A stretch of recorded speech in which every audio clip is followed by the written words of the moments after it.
Alright, we got Melinda behind the camera this time because I've been stirring this compost.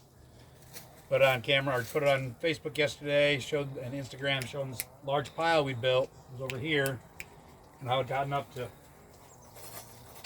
140 degrees. I'll share a picture, maybe 150 degrees today.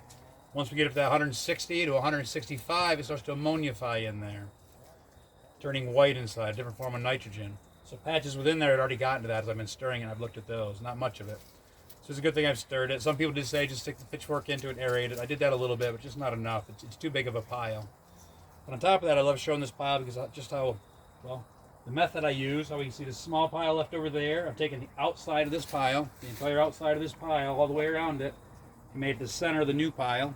So anything that didn't get up all the way to that 150 degrees to kill any weed seed and disease pathogens that were in there is now on the inside and get hotter. What's already gotten up to temperature will be on the outside now. But also I've been taking these out to add to the worm bins just to show how many worms are in here. I might go on the light to show you. Yeah, that's better. But the number of worms just all through this compost pile is loaded with these, there's good ones, loaded with these red wigglers just everywhere. So we know that. We're taking this hot compost, thermophilic compost, which is broken down the weed seeds and the disease pathogens, and make it even better. The worms actually take it one step better. They pass it through their body. We say they eat it, but they don't. They're just passing it through. It's how they pull the nutrient out of it. They leave behind as black worm castings as it passes through.